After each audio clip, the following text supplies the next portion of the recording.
hello and welcome back, everyone. We've gone to the last section in Chapter 3. Today we're talking about the divergence, the curl, and the Jacobian matrix. And in fact, all three of these mathematical objects are going to be related to something called vector fields.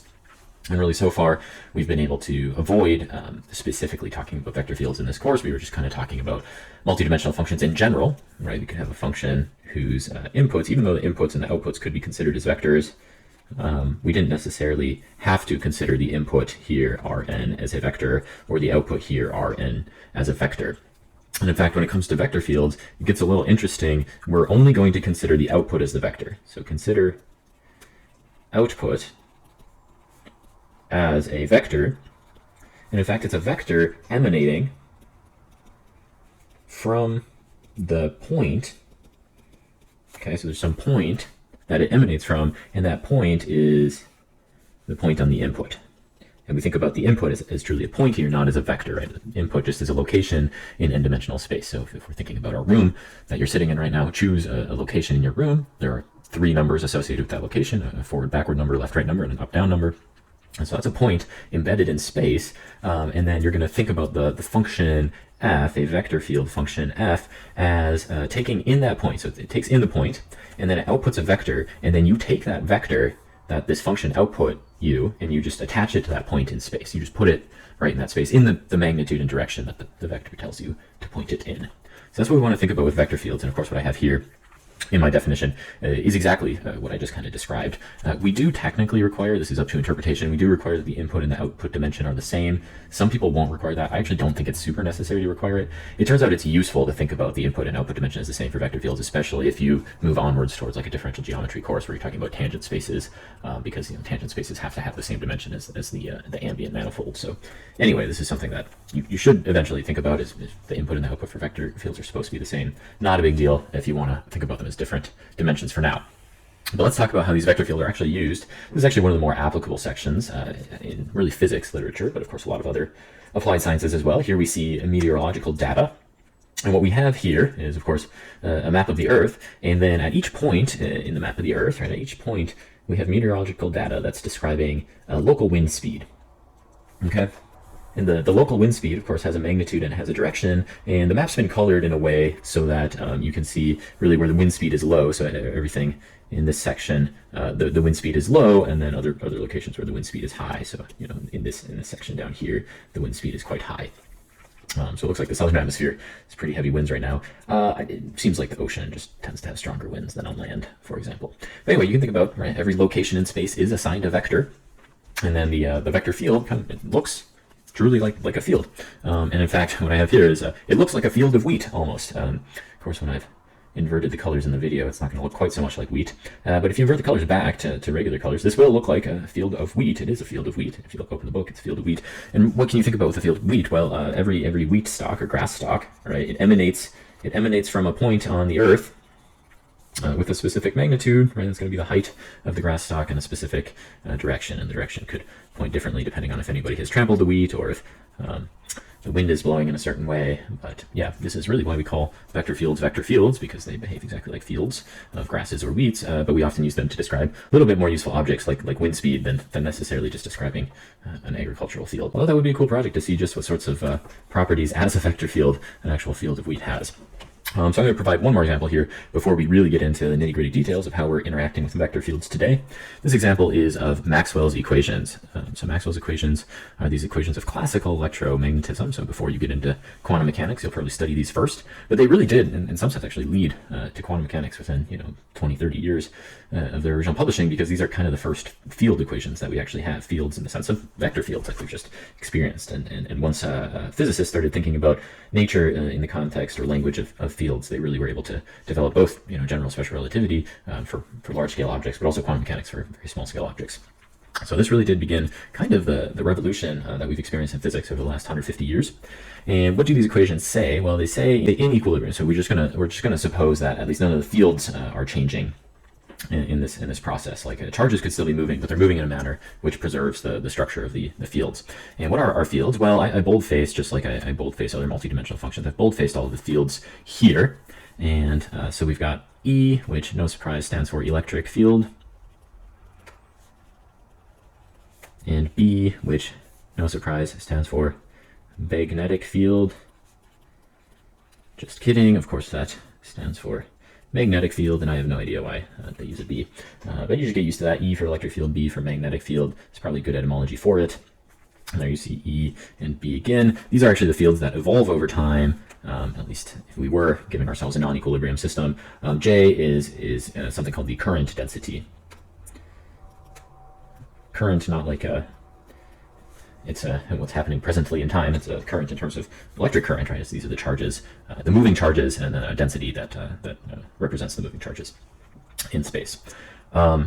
So these are the fields which interact according to Maxwell's equations, and they interact in a way that they have very specific properties. You find out that, well, we'll discover what these symbols mean, but that's something called the divergence. Is you find out that the divergence, or I see what that means. So the divergence of the electric field happens to be this positive number here that corresponds to the electric charge density and vacuum permittivity, respectively. Just the ratio of the two of them. That's how the divergence of the electric field exists. And then the divergence of the magnetic field happens to always be zero. This actually corresponds to the fact that there's no such thing as a magnetic monopole. Right? So no magnetic monopoles exist.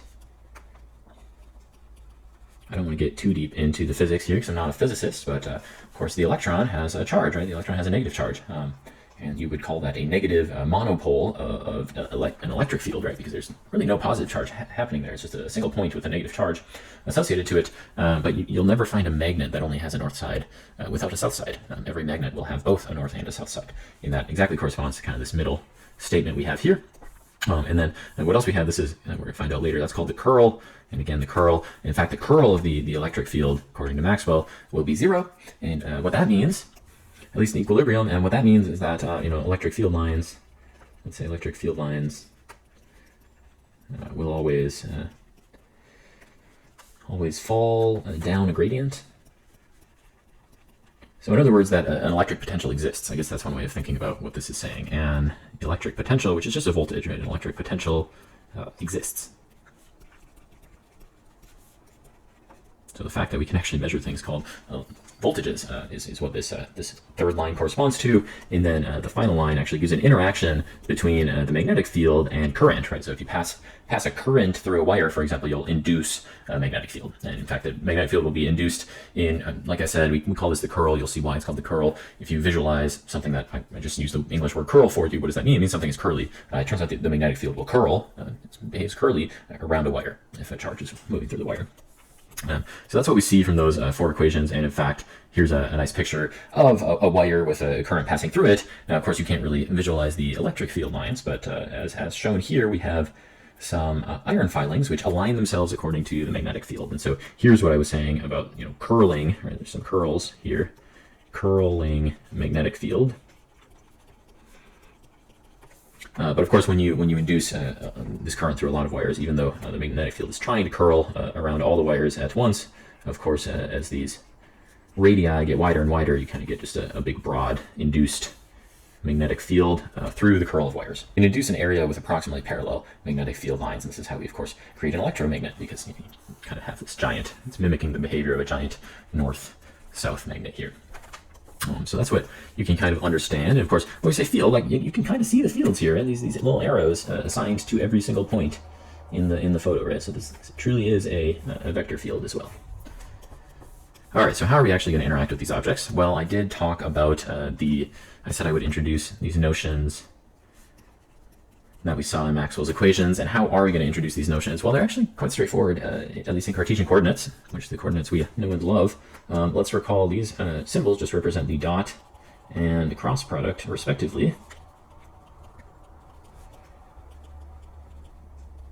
And so when we take the gradient vector, which I had a remark a little while back about the gradient, technically the gradient is a vector, and the vector only makes sense once it's already acted upon a function, but we can symbolically represent the operator, nabla or del, this gradient operator, as a vector whose entries are partial derivatives.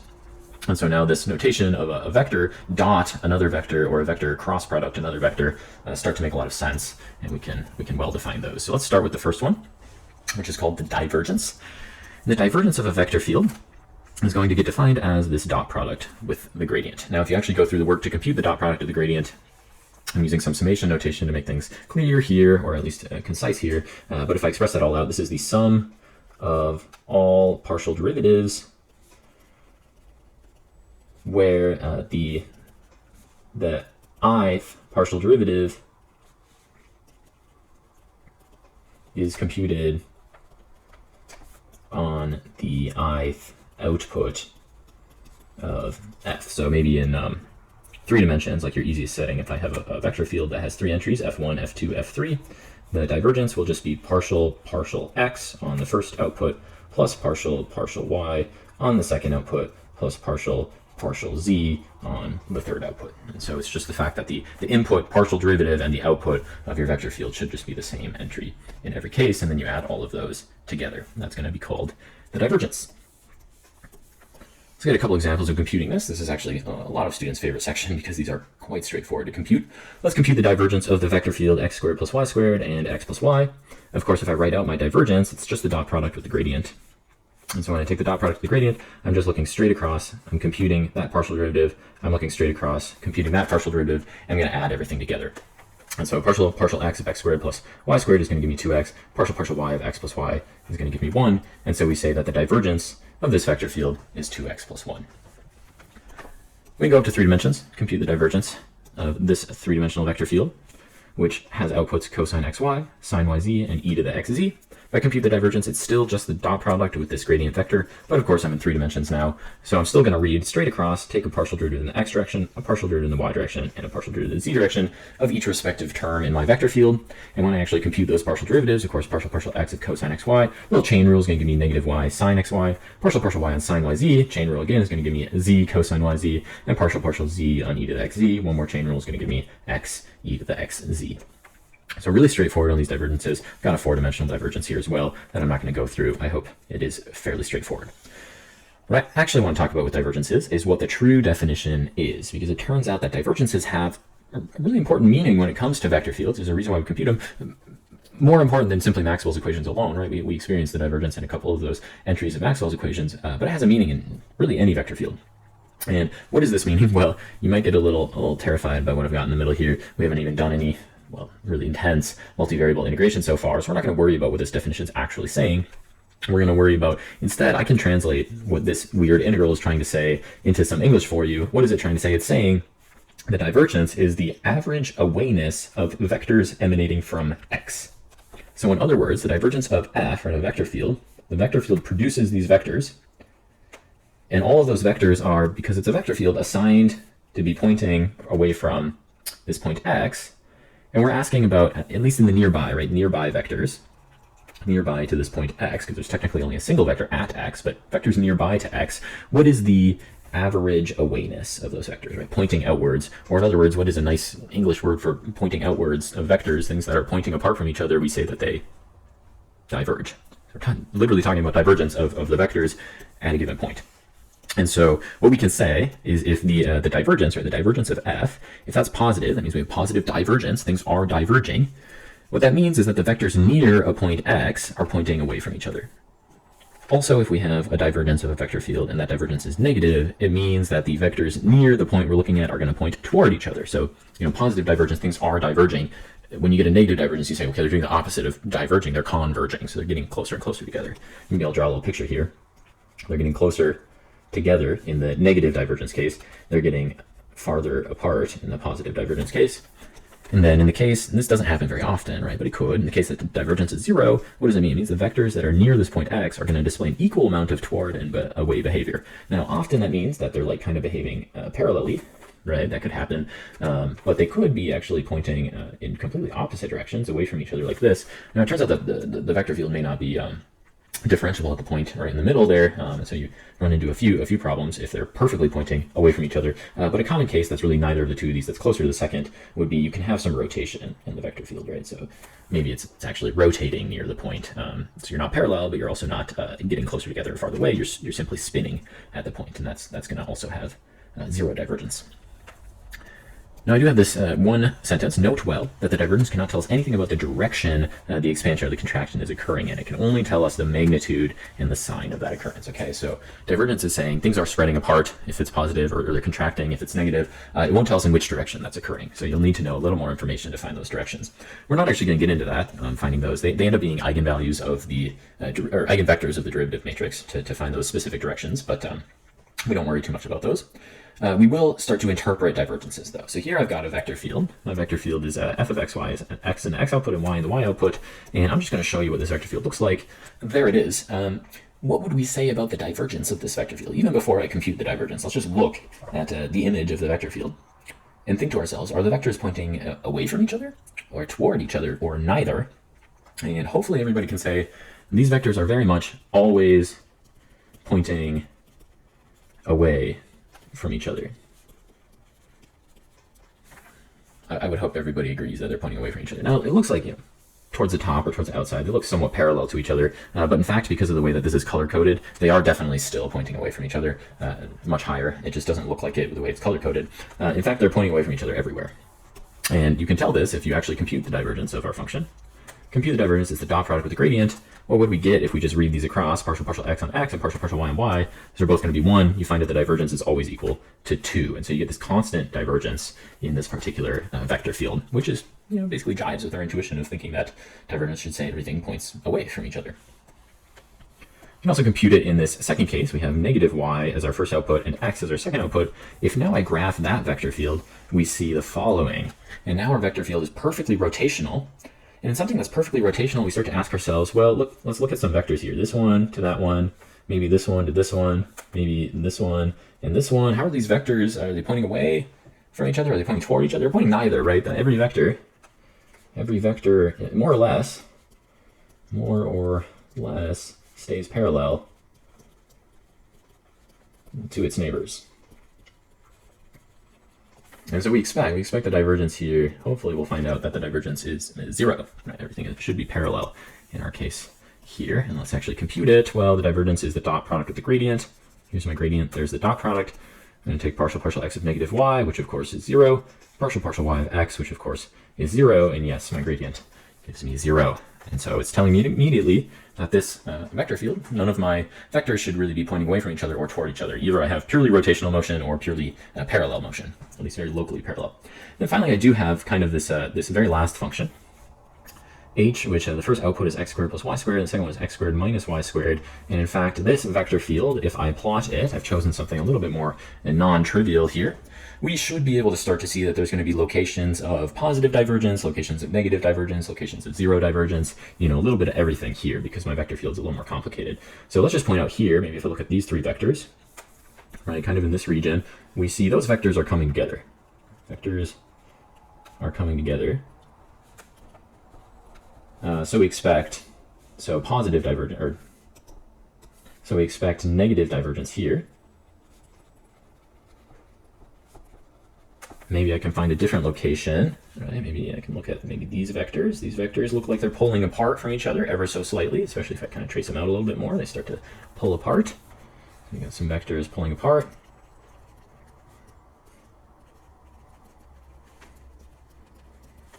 So we expect positive divergence. Can we see anywhere where maybe there would be 0 divergence? Well, yeah, definitely. There's a few spots. Right, if I kind of look along these lines seem pretty darn parallel. So kind of along that line, you might expect 0 divergence. Right up here. What line would that be, by the way? Let's see if we get 0 divergence for the line y equals x. Maybe this gives 0 divergence. Well, let's go ahead and compute the actual divergence here. As always, it's the dot product with the gradient. So my gradient, I'm going to take a dot product, partial x on the first output, add it to partial y on the second output, and simplify, we get 2 times x minus y. What did I just say? I said hopefully along the line y equals x, we have 0 divergence. And what do we see? Well, if we have that y, this input equals x, that input, then, right, if y equals x, this is 0. We exactly do get 0 divergence along that line, y equals x, and we saw that emanate over here. You also start to see, hey, if x is bigger than y, you're going to have divergence, positive divergence. If x is less than y, you'll have convergence. And that's kind of what we saw here as well, the couple areas that I highlighted where things were converging versus diverging, dependent on if x and y had specific signs. So now we're going to talk about the curl, which was that other operation we saw in Maxwell's equations. In the curl, of course, like I kind of mentioned with the magnetic fields, it truly describes the curling behavior. How much does it rotate in a vector field? So sometimes this will actually be referred to as a rate of rotation. We're going to notate these by the cross product with the gradient. Sometimes you'll see just a notation curl, or you'll even see rot f as different notations for this object. But of course the cross product, because it's a cross product, we do have to be a little careful. This is only defined in 3 dimensions. Right? Recall cross product only exists in 3 dimensions.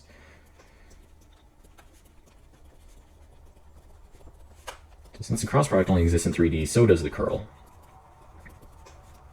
It's really only an object we can assign 3-dimensional vector fields. But it gets defined just as you'd expect. You're truly thinking about this as the cross product. So I'll say partial x, partial y, partial z, the cross product of that vector with the vector f1, f2, f3. And let's recall how to compute the cross product. Well, for the x output, right, you cross out the x term, you take the partial y on f3, you're going to take partial z on f2 and subtract those. So partial y f3 minus partial z f2. And then for the y output, you cross out the y, you go partial z f1, partial x f3, that's a cross product, right? Partial z f1 minus partial x f3. And then similarly for the z output, you cross out the z direction, partial x on f2, partial y on f1. So partial x on f2 minus partial y on f1. So it's truly just the cross product, and you just perform the cross product right out. You're going to get a 3-dimensional vector in return. And let's just compute these first, and then we'll talk about how to interpret these as rates of rotation. So our first example, we'll compute the curl of this particular vector field, x squared plus y squared plus z squared, first entry, and then xyz, second entry, and 3 for the third entry. Of course, we're just going to write out the cross product of our gradient vector against that vector field, and then we actually compute it. So we'll have partial y on 3, partial z on the middle term. It's going to give me 0 minus 1. I then have partial z on the top term minus partial x on 3. That's going to give me 2z minus 0. And finally, I have partial x on the middle term and partial y on the top term. That's going to give me 1 minus 2y. So I can just interpret that, simplify it however I want. I get a 3-dimensional vector out of my curl. I'll just provide one more example of the curl here. Once again, we have this vector field of 3 dimensions. First entry, cosine xyz. Second entry, sine xyz. Third entry, e to the xyz. If I want to compute the curl, this is just the cross product of the gradient with the vector field itself. And when I compute the cross product of the gradient with the vector field itself, for the x entry, I'll take partial y on e to the xyz minus partial z on sine xyz. That's going to give me xz e to the xyz minus xy cosine xyz. And then for the y entry, I'll take partial z on cosine xyz minus partial x on e to the xyz. And in the y entry, that's going to give me negative xy sine xyz minus yz e to the xyz. Finally, for the z entry in the curl, I'm going to take partial x on sine xyz minus partial y on cosine xyz. That's going to give me yz cosine xyz plus xz sine xyz. Lots of chain rules there, pretty similar to the chain rules we saw earlier today. Of course, I have one more computation there if you want to see it.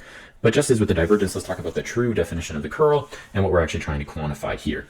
So the true definition, just like before, does rely on some integration, which makes our lives a little tricky here. It's good eventually to have both of these depend on an integral, because if we ever want to do something called change of coordinates, then change of coordinates formulas really only pass through integration correctly.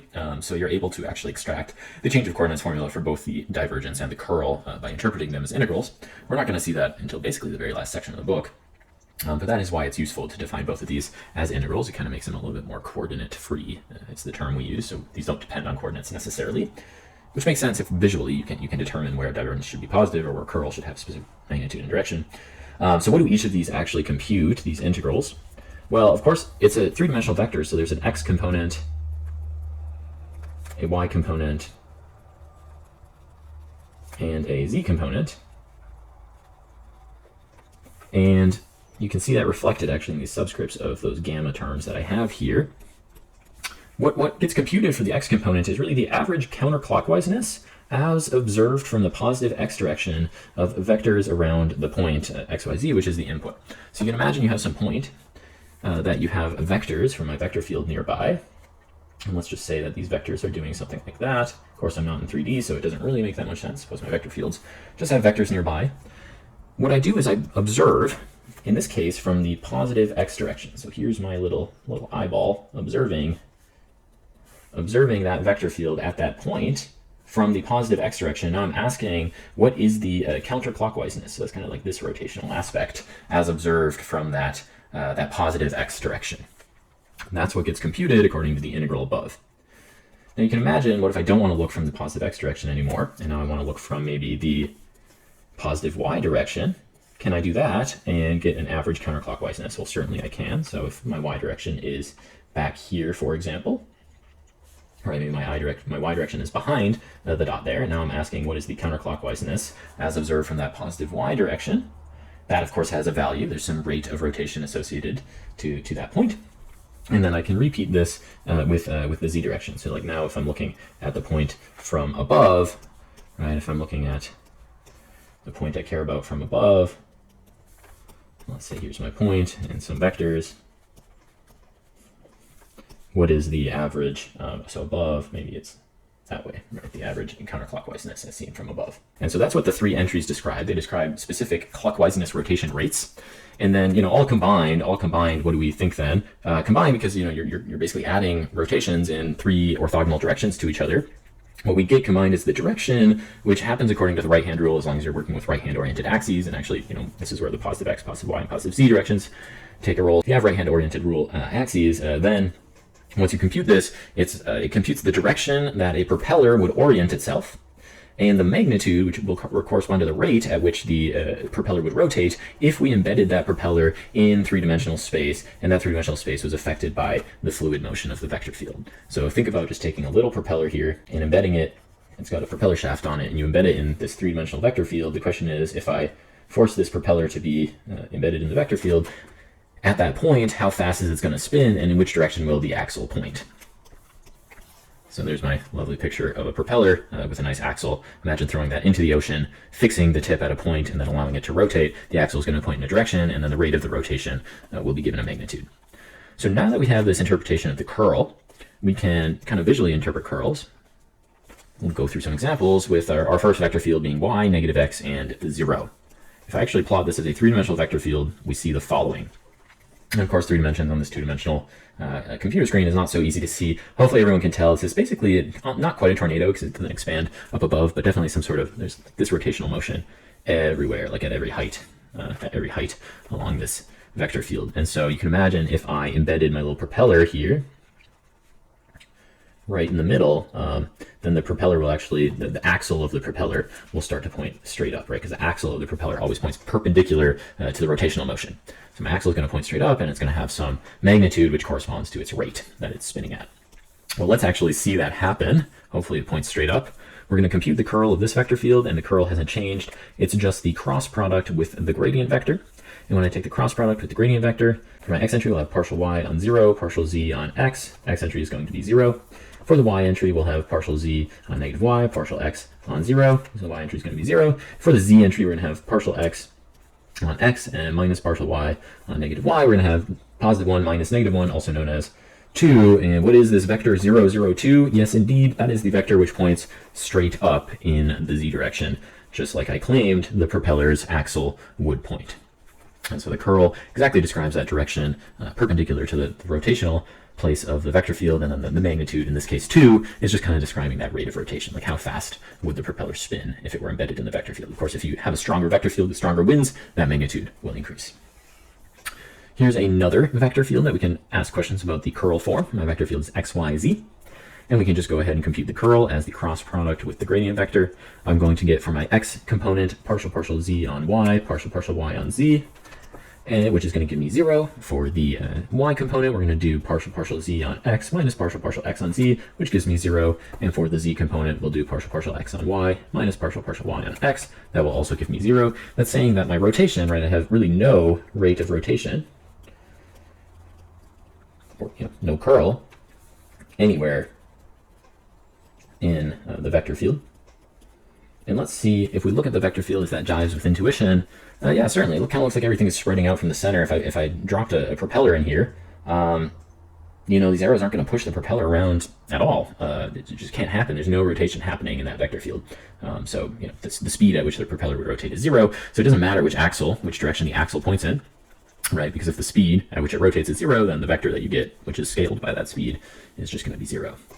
And I have provided one example of just like a really non-trivial vector field that's going to have all sorts of regions of positive and negative curl. So if I go through the work of computing the curl on this vector field, right, the x term will be partial y of the bottom minus partial x of the middle. The y entry will be partial z of the top minus partial x of the bottom, and the z entry will be partial x of the middle minus partial y of the top. In this case, we'll just get in the x entry 2y minus 2z, in the y entry negative 2z plus 2x, and in the z entry 2x minus 2y. And what does that look like as a vector field? It looks like a jumbled mess. Ideally, you can tell there's probably a few spots. Let's just take this spot as an example. If I put a little propeller in here,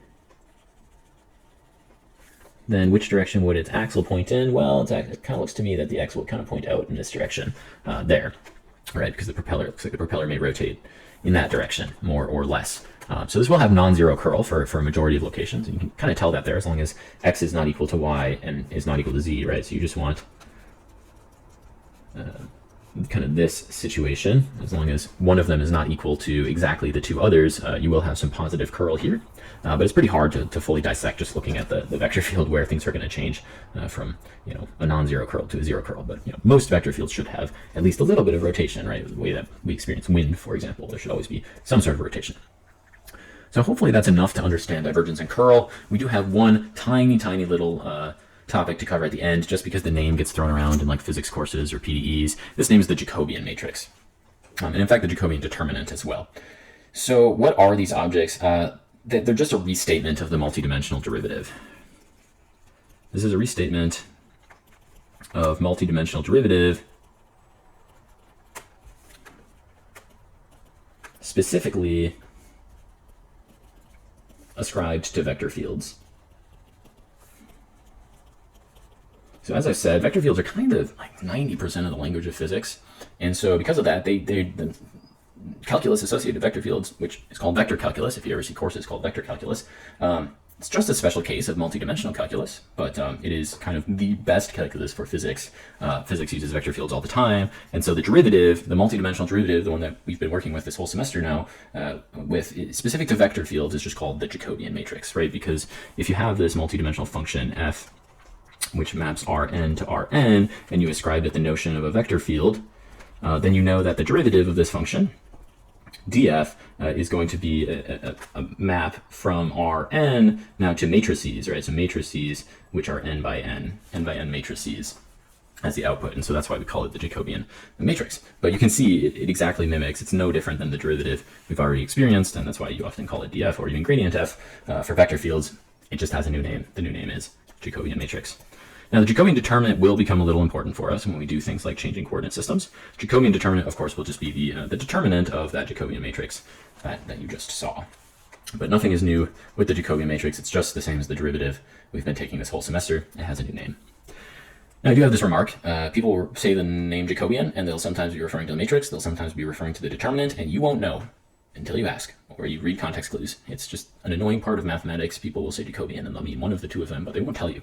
And of course, matrices are matrices, and determinants are real numbers. So, if it makes more context to have a matrix in the situation, it's probably the Jacobian matrix. If it makes more sense to have a real number or a determinant in the situation, it's probably the determinant. But it's not really an easy thing to remember. So people will say Jacobian, and it'll be confusing for 5 minutes until you figure out what they're actually talking about.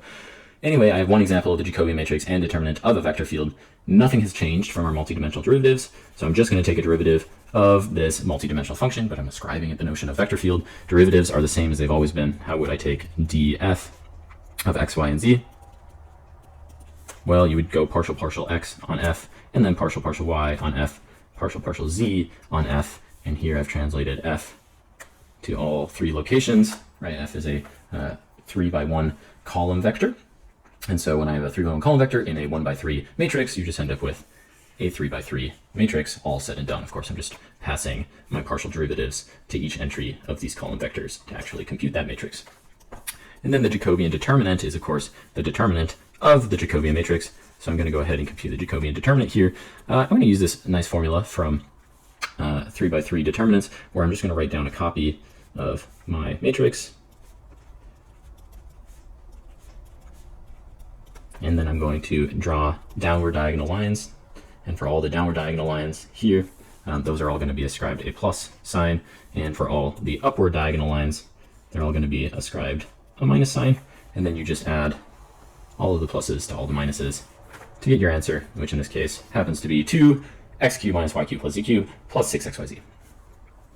Now, why would the Jacobian determinant be important? We've kind of already seen this. It goes back to the inverse function theorem from the last section. So it turns out, thanks to the inverse function theorem, you can say that the inverse of a vector field, this is the inverse of a vector field.